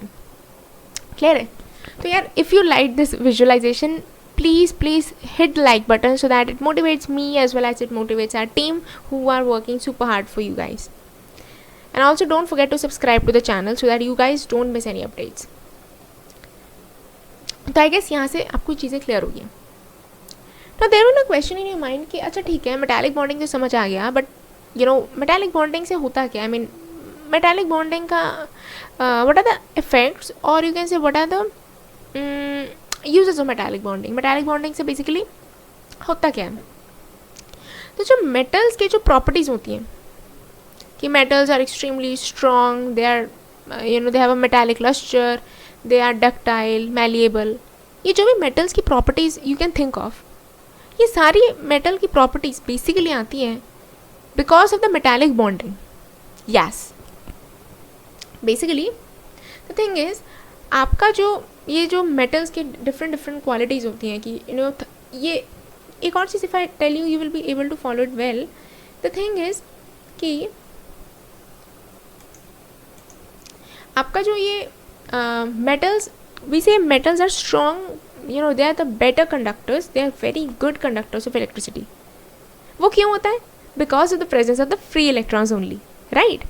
तो ये जो metallic bonding होता है, this contributes in a lot of properties of the metals, like metallic luster, इनकी strength, ductility, malleability, conduction, heat conduction, electrical conduction, right? I hope यहाँ तक चीज़ें क्लियर हो गई हैं. So basically metallic bonding is applicable for metal ions, and इसमें होता है कि atoms are suppose to touch each other. आपने देखा होगा वीडियो में, मैंने आपको जो विजुअलाइजेशन दिखाया था, देयर वाज ओनली टचिंग. किसी भी इंस्टेंट पे देख लो, देयर वाज ओनली टचिंग. ये इलेक्ट्रॉन भी खाली टच कर रहा है, so there is no overlapping, right. तो मेटालिक बॉन्डिंग में आपने याद रखना है कि atoms are just suppose to touch each other, there is no kind of overlapping, right. And metallic radius tends to loose packing. Obviously आप ध्यान से देखोगे ना, there are gaps. I will show you. यहाँ पे देखो, इनके बीच में, हर एक एटम के बीच में, हर एक मेटल आयन के बीच में there is a lot of gap, and उसी गैप्स के बीच में आपके जो इलेक्ट्रॉन्स जो है वो फ्रीली फ्लोट करके they just move around, right. So less metallic radius tends to tight crystal packing. अच्छा, ये क्यों होता है? So now let's come to the metallic radius. मैंने आपको विजुअलाइजेशन समझा दिया. Now let's come to the metallic radius वाला part. So basically the force of attraction between the mobile electrons and the positive ions, वो जो force of attraction होता है electrostatic, that is called the metallic bond, right. तो ये आप देख सकते हो, this is this is what? This is this nucleus, this is also nucleus. तो in nucleus to nucleus distance, this internuclear distance is equal to इस individual atom का radius plus इस individual atom का radius, right? So the radius is going to be the half of the internuclear distance. क्यों? Because there is no overlapping, there is just touching. Clear है? So they are only, basically होता क्या है, ये just एक valence electrons जो आपके mobile है, दे आर कॉन्स्टेंटली डीलोकलाइज्ड. तो जो मतलब बहुत ज़्यादा, मतलब इनमें ना जस्ट काइंड ऑफ टचिंग होगा, there will be no overlapping. As a result you can say they are only weakly attracted by the metal ions. तो इनमें खाली टचिंग होगा, जिसकी वजह से you can say that the radius is going to be half of the internuclear distance. So that is a metallic radius basically, okay. And yes, तो metallic radius कम होगा तो the electrons and metal ions can come close to each other, right. अगर दूरियाँ कम होंगी तो they can come close to each other, जिसकी वजह से टाइट क्रिस्टल पैकिंग होगी, स्ट्रॉन्ग बॉन्ड स्ट्रेंथ होगा. Metallic radius is yes inversely proportional with bond strength. जैसे मैंने आपको बताया, सी दूरियाँ कम होंगी तो बॉन्ड की स्ट्रेंथ क्या होगी? ज़्यादा होगी, right. Yes, so metallic radius, now you can imagine yourself, अभी तक आपने covalent radius, ionic radius, van der Waals radius, metallic radius, इतने सारे रेडियसेस पढ़े हैं, आयनिक रेडियस, इतने सारे रेडियसेस पढ़ने के बाद this is something you should realize yourself only कि मेटालिक रेडियस में खाली टचिंग होती है, तो it is obviously greater than covalent radius. क्यों? क्योंकि कोवेलेंट रेडियस में भाई there is a overlapping, right. अच्छा, एक एग्जांपल भी लिया मैंने. फॉर एग्जांपल, मैंने आपको 2 कॉपर एटम्स दे दिए एंड इंटरन्यूक्लियर डिस्टेंस दे दिया. 2 कॉपर एटम्स का मैंने आपको 2 कॉपर एटम्स दिए, उनके बीच में मैंने आपको, मतलब दोनों का जो है ना डिस्टेंस जो है इंटरन्यूक्लियर डिस्टेंस, वो आपको गिवन है 2.56 एंगस्ट्रॉम। तो मेटालिक रेडियस क्या होगा, ये हो जाएगा आपका interionic distance, internuclear distance, and this portion would be your what, metallic radius. Clear है?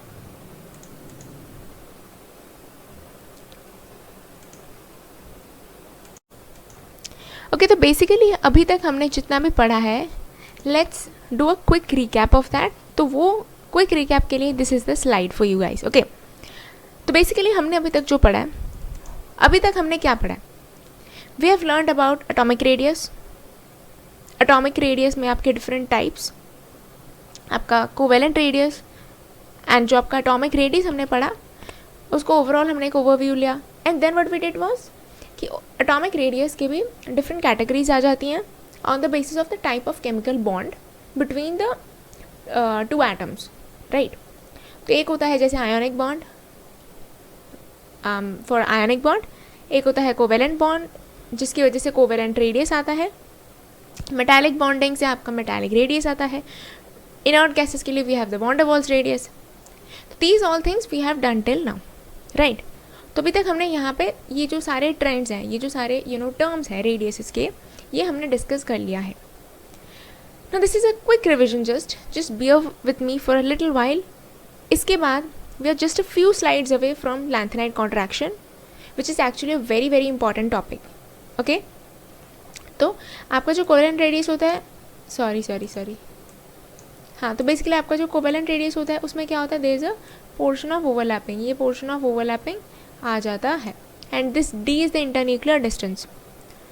ये होता है मेटालिक रेडियस जहाँ पे सिर्फ होता है touching, and next is the van der Waals radius. See, van der Waals radius में क्या है, यहाँ पे टचिंग तक नहीं हो रहा है। See, because they are in a gaseous state and inert elements, inert gas elements or noble gas elements, they don't form a chemical bond, hence वो touching तक नहीं होता है, तो इनके बीच में गैप रहता है। As a result, this internuclear separation is very very, मतलब this distance, internuclear distance is larger from the metallic radius, right?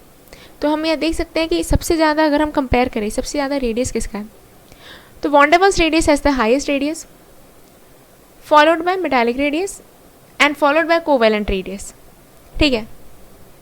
तो this is something I think you guys are understanding, ठीक है। चलो let's move to the next part. Okay, so now this here comes the factors affecting the atomic sizes. See, अभी तक हमने सिर्फ पढ़ा है एटॉमिक साइज होता क्या है, how do we measure the atomic radius, different situations में किस तरह से चेंजेस आ जाते हैं आपके एटॉमिक साइजेस में। That is also something we have discussed, because मैंने आपको ionic radius पढ़ाते हुए I had told you how these things were differing, कैसे कैसे आपके जो cation और anionic radiuses they were being different, right, because of the different nuclear forces which were acting on the ions, है ना। तो अब हम और ज़्यादा डिटेल में पढ़ने जा रहे हैं about the factors that affect your atomic size. So first factor is effective nuclear charge, यानी कि Z effective. See, this I have already discussed. अगर आपने अब, if you are still confused about it, you can like rewind the video a bit and you can listen to that part carefully, जहाँ पे मैंने ionic radius के बारे में समझाया था, because वहाँ पे मैंने आपको atomic radius और Z effective का जो relation है वो काफ़ी अच्छे से समझाया है. So please watch that part. Otherwise the people who have listened to my lectures very very carefully, they know कि आपका atomic radius is inversely proportional with the Z effective.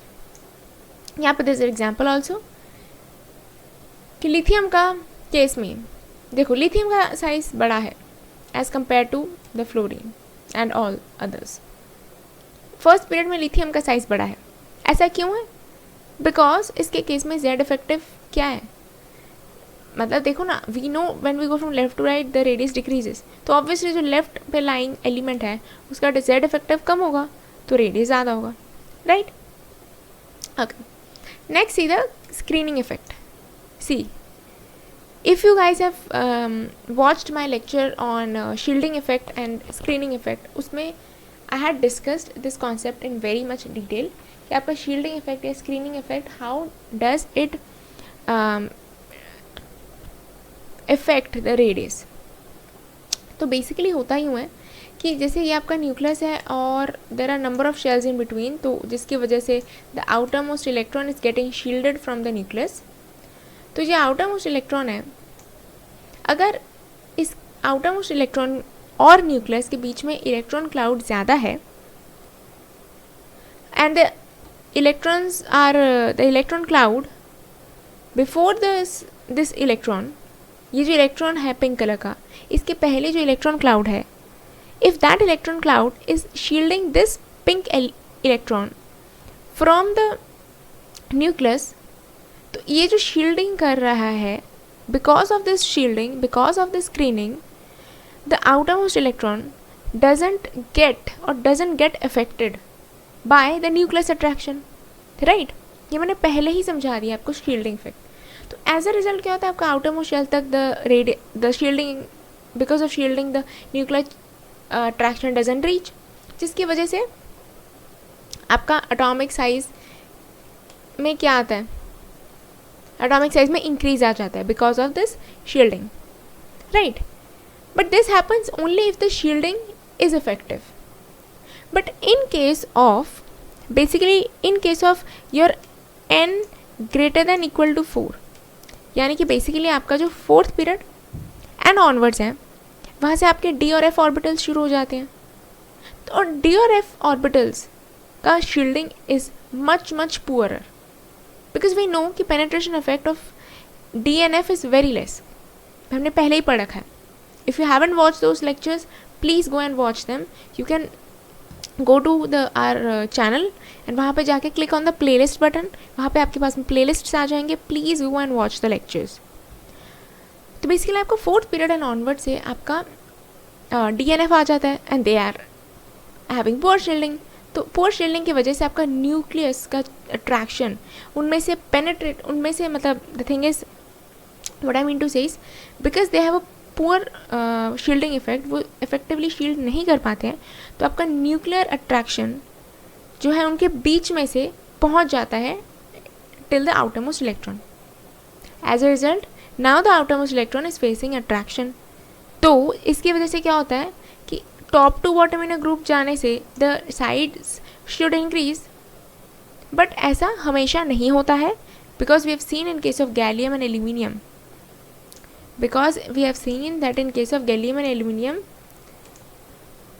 आपका गैलियम का size is slightly less than aluminium and आपका thallium और indium का एकदम comparable होता है. This I have already discussed.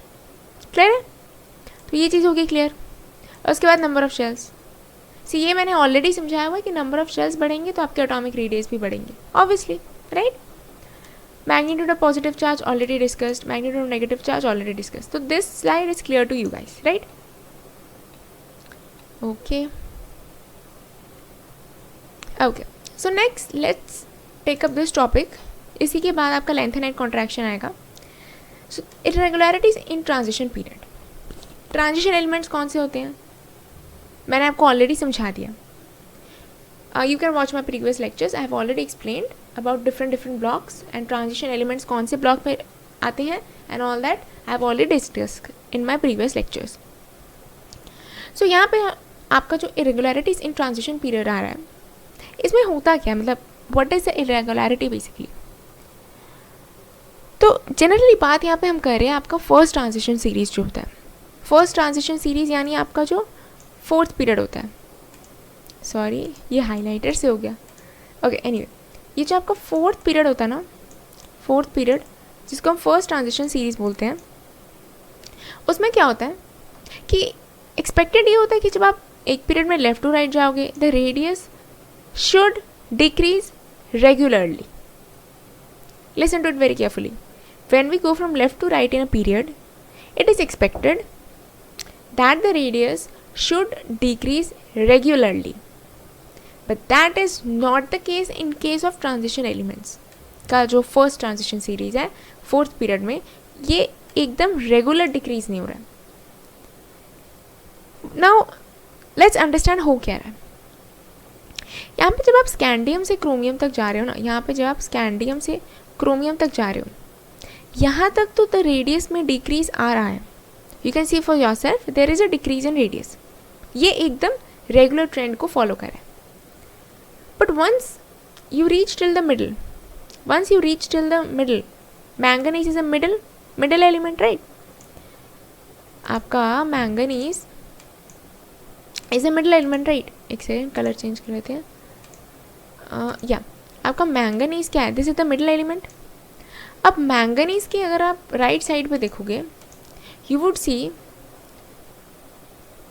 यहाँ पे eventually what is happening is, यहाँ पे आप ध्यान से देखो, यहाँ पे व्हाट इज हैपनिंग, आपका ये आयरन, कोबाल्ट, निकल, इसके बाद अगर आप नोटिस करो, आपका जो है जैसे निकल के बाद आपका कॉपर एंड जिंक, इसमें आ गया इंक्रीज। ये आयरन, कोबाल्ट, निकल इनके ऑलमोस्ट सिमिलर है, बट ऐसा क्यों है ना, there is also special reason कि इन तीनों के रेडियसेस कंपेरेबल क्यों होते हैं, but that is something we are going to discuss a bit later. वो हम थोड़ी देर बाद डिस्कस करने जा रहे हैं, बट अभी जो मैं आपको समझाना चाहती हूँ, please focus on that. And that thing is कि यहाँ पे आपका स्कैंडियम से क्रोमियम तक, मतलब until the middle portion of the first transition series, the decrease in radius is regular. But उसके बाद मिडल के बाद से आपका स्लाइट इंक्रीज होने लग जाता है।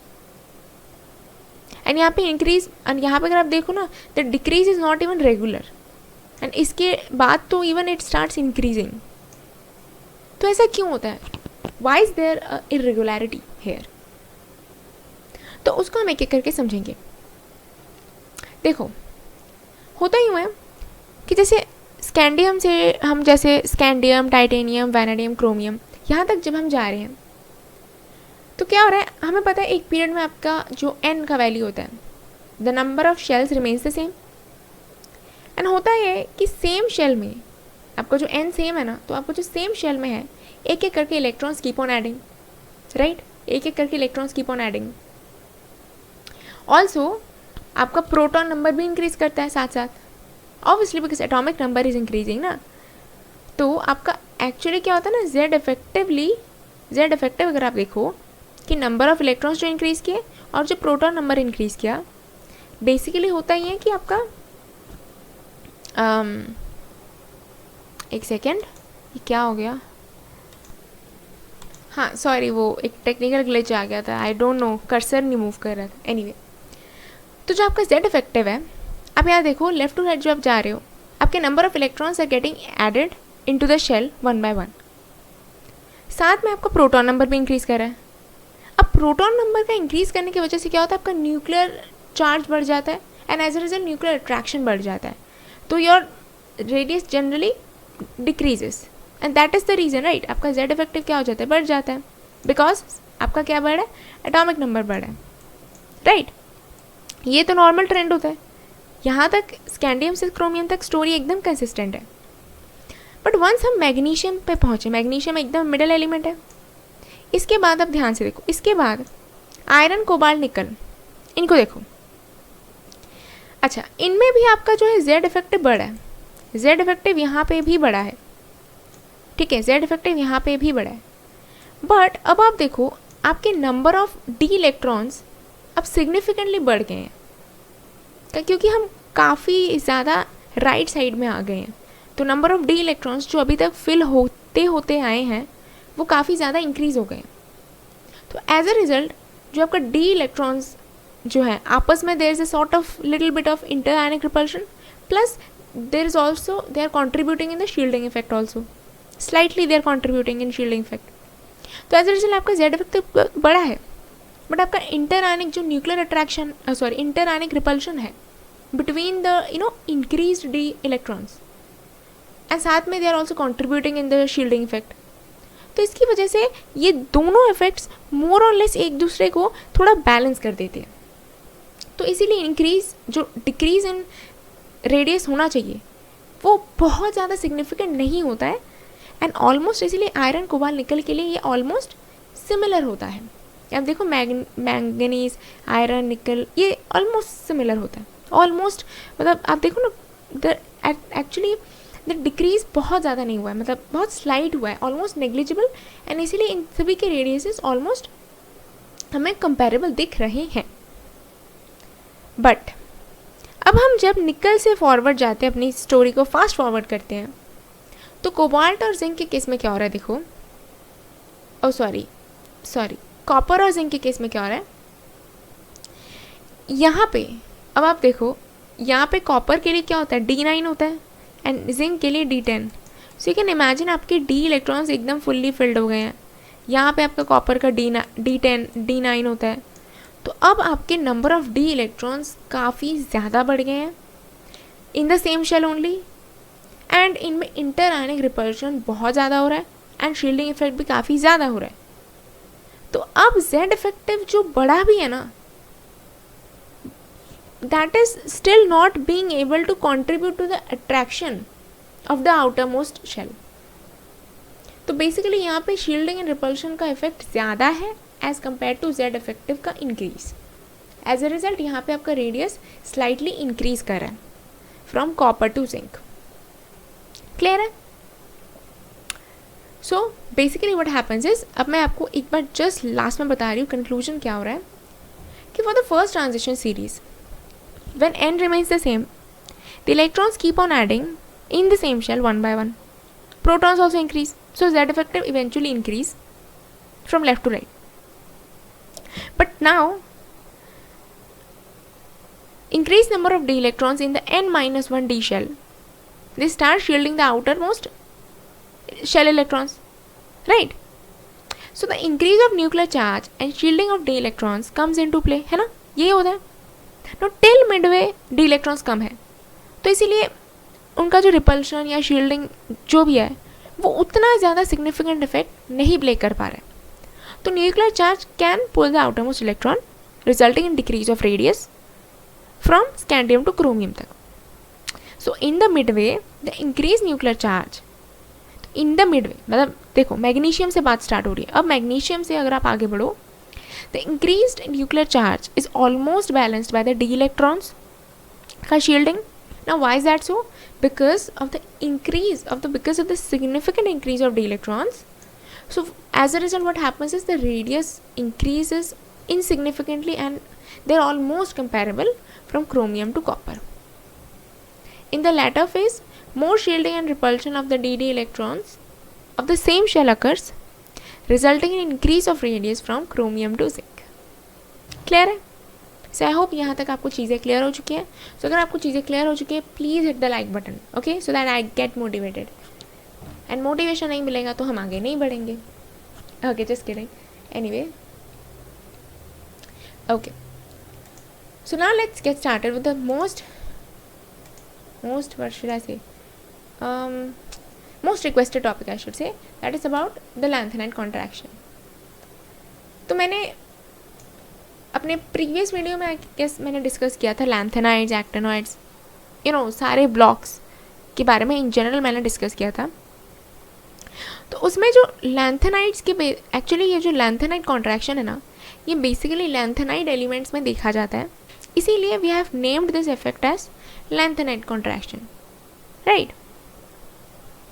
तो लेट्स सी होता क्या है लैंथेनाइड कॉन्ट्रैक्शन में.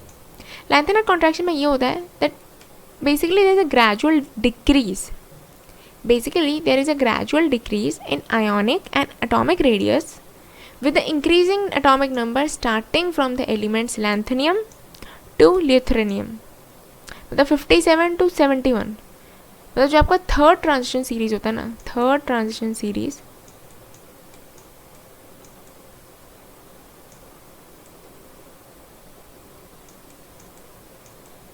ये जो आपका थर्ड ट्रांजिशन सीरीज होता है उसमें जो आपका लैंथेनियम से लिथुरेनियम है, there is a gradual decrease in ionic and atomic radius starting from La to Lu. Now ये क्यों होता है? यू ऑब्जर्व, मैं आपको एक बार पीरियोडिक टेबल में भी दिखा देती हूँ so that things are clear to you guys. Just a second, हाँ मुझे ढूंढने दो, मुझे मिला था यार. हाँ, ये देखो, ये लैंथेनियम है एंड ये लुथेरेनियम है. This is the third transition series. हाँ, तो इसमें जो ग्रेजुअल डिक्रीज ऑफ रेडियस होता है वो क्यों होता है? That is because of lanthanide contraction. तो देखते हैं इसमें एक्चुअली होता क्या है boss.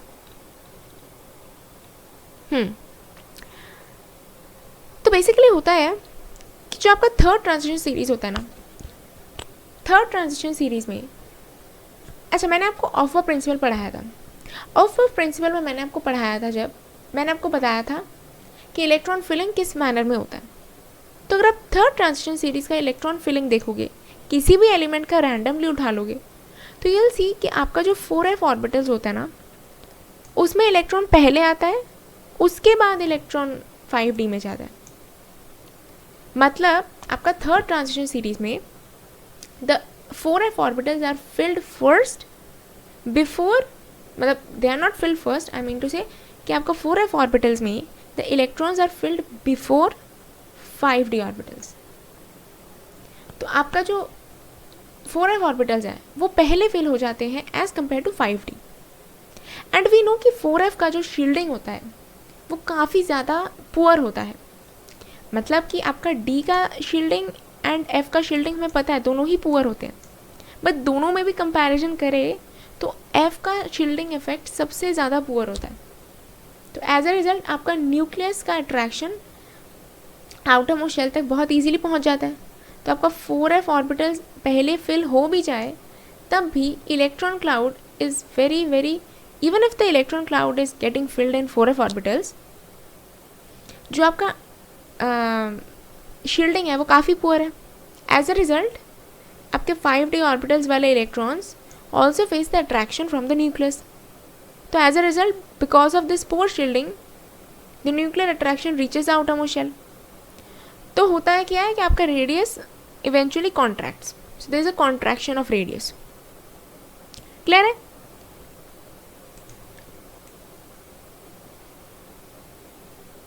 So there is a contraction of radius. So आप देख सकते हो कि in the third transition series 4f orbitals are filled first, like they are filled before 5d orbitals, and we know that the shielding effect of f orbitals are very poor. तो even आपका जो 6s तक का orbital है, this is in the third transition series and sixth period. तो sixth period में आपका 6s orbital आएगा, वो तो एकदम आउटर में है, but because of this poor shielding तो 6s ऑर्बिटल का electron also get strongly attracted by the nucleus. So the 6s orbital electrons also get strongly attracted by the increased nuclear charge. So there is a contraction of radius, right? ये तुमने वैसे भी सीखा हुआ है कि ये क्यों होता है. So the decrease of the radius, आप देखो बहुत ज़्यादा डिक्रीज हुआ है. So this is regular and unexpected. ये आप देख सकते हो खुद ही. So there is a gradual decrease of radius from lanthanum to lutheranium in lanthanide elements. तो आप ये चीज़ आपको क्लियर हो चुकी है. क्लियर है? तो ये लैंथेनाइट कॉन्ट्रैक्शन हमने डिस्कस किया इन द पीरियड. कौन सी पीरियड में? थर्ड ट्रांजिशन सीरीज में. अब आ जाते हैं ग्रुप में. ये लैंथेनाइट कॉन्ट्रैक्शन खाली लैंथेनाइट एलिमेंट्स में नहीं दिखता है. इसका नाम ज़रूर लैंथेनाइट एलिमेंट्स के रेडियस के कॉन्ट्रैक्शन से आया है, but this effect is not just limited to lanthanide elements. Let me clear that. इसका effect is not just limited to the lanthanide elements. हाँ, इसका इफेक्ट बेसिकली लैंथेनाइट एलिमेंट्स में ये इफेक्ट देखा गया था तो वहाँ से इसका नाम आया है, बट ये इफेक्ट के एप्लीकेशंस उससे भी बियॉन्ड है. I give you the example also. In a group normally the atomic radius increases while going down in a group, like that is something we know कि ग्रुप में top to bottom जाने का तो radius increase होएगा, right? तो आपका जो second transition series है और जो फर्स्ट ट्रांजिशन सीरीज़ है, मैं आपको ये बोलूँ, आपका ये फर्स्ट ट्रांजिशन सीरीज़ है which is in the fourth period. Fifth period में आपका सेकेंड ट्रांजिशन सीरीज़ आएगा. सिक्स्थ पीरियड में जो लैंथेनाइट एलिमेंट्स होते हैं जहाँ पे, उसमें आपका थर्ड ट्रांजिशन सीरीज़ आएगा, है ना? तो अगर मैं आपको फर्स्ट और सेकेंड ट्रांजिशन सीरीज़ का रेडियस का कंपैरिजन पूछूँ तो आप डेफिनेटली बोलोगे कि मैं कॉन्फिडेंटली उस पर कि फर्स्ट से सेकेंड जब जाएंगे तो रेडियस इंक्रीज़ करेगा. ऑब्वियसली होना भी चाहिए, बट अब अगर मैं पूछूँ यार second to third transition series गए तो रेडियस का इफेक्ट क्या होगा, मतलब रेडियस का क्या सीन होगा। तो थिंग इज कि आपका थर्ड ट्रांजिशन सीरीज का जो साइज होगा उसका मतलब आपका जो radius of second transition series होगा वो काफ़ी कंपेरेबल होगा to the radius of third transition series. That means the radius increase in case of third transition series is not very significant. As a result, the radius comes out to be very comparable with the second transition series. Now ऐसा क्यों होता है? अब बोलोगे कि ma'am third transition series पे पहुँचे हैं, इतना नीचे आ गए हैं, तो why is the radius comparable? I mean increase क्यों नहीं हुआ significantly? Now इसका आंसर ये है because of lanthanide contraction. यानी कि जब आप सेकेंड से थर्ड में जा रहे हो, सेकेंड ट्रांजिशन सीरीज से थर्ड ट्रांजिशन सीरीज जा रहे हो, so there is a lanthanide contraction. तो होता यह है कि आपका जो रेडियस ऑफ प्लेटिनियम, आप देखना आपका जो थर्ड ट्रांजिशन सीरीज होता है उसमें see the decrease of the radius of platinum AU gold and mercury, इनका जो डिक्रीज ऑफ रेडियस होता है वो काफ़ी हाई होता है। Okay, so basically what happens is when we move down the group, let's say palladium से platinum, the size increase of platinum due to new shell. So basically what happens is ये palladium है और ये platinum है, ठीक है, ये palladium है, ये platinum है। तो हमें पता है कि platinum जब हम obviously सेकेंड से थर्ड ट्रांजिशन सीरीज जा रहे हैं, एक शेल इंक्रीज हुआ, तो शेल इंक्रीज होने की वजह से इलेक्ट्रॉन क्लाउड इंक्रीज हुआ है, शील्डिंग इफेक्ट आ जाता है, जिसकी वजह से द जेड इफेक्टिव डिक्रीजेस, है ना, जेड इफेक्टिव घट जाता है, the size should increase, but that increase in size और that increase in electron cloud because of the addition of a new shell is actually compensated by the lanthanide contraction of platinum. इसमें platinum में आप देखोगे, platinum में again the same thing, इसमें जैसे ही आपका second से थर्ड में आप पहुँचे, इसमें आपके एफ ऑर्बिटल्स आ गए, और इसमें क्या होता है ना कि आप ये जो थर्ड ट्रांजिशन सीरीज़ में, मैंने आपको पहले बताया थर्ड ट्रांजिशन सीरीज़ में होता क्या है कि आपका जो एफ ऑर्बिटल है वो पहले फिल हो जाता है as compare to the D orbital, यानी एफ ऑर्बिटल्स पहले आ रहे हैं, उसके बाद आउटर शेल आपका एस है। तो आप देखो एफ का शील्डिंग काफ़ी ज़्यादा पुअर है, एज अ रिजल्ट आपका न्यूक्लियस का attraction will reach the outer most shell, and जिसकी वजह से क्या होता है, there is a contraction of radius. तो even if there is a increase of shell, but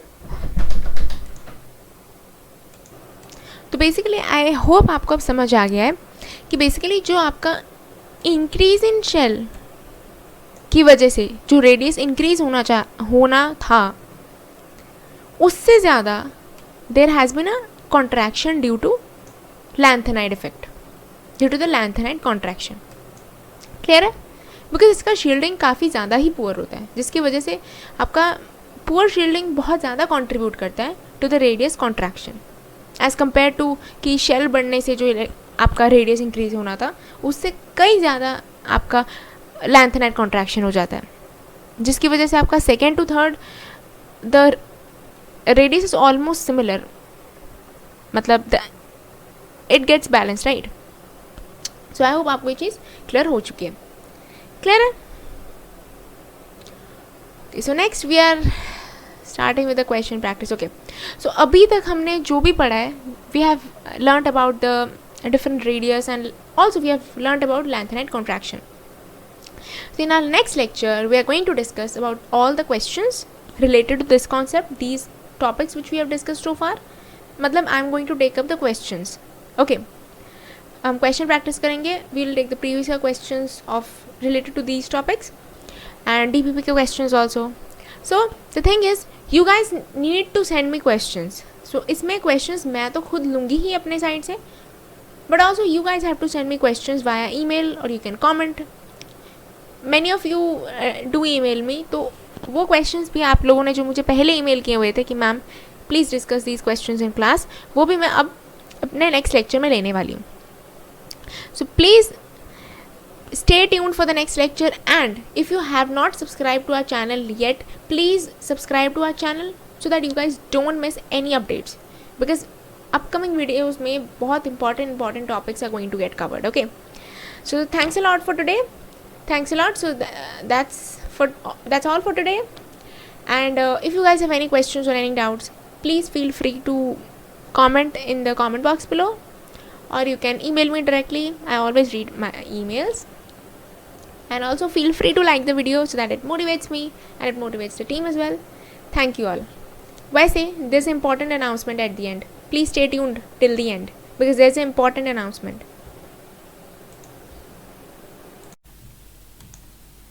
Okay, hello everyone. So actually many of you had asked कि जो भी हम पढ़ा रहे हैं what are the references for that और उसके notes कहाँ मिलेंगे.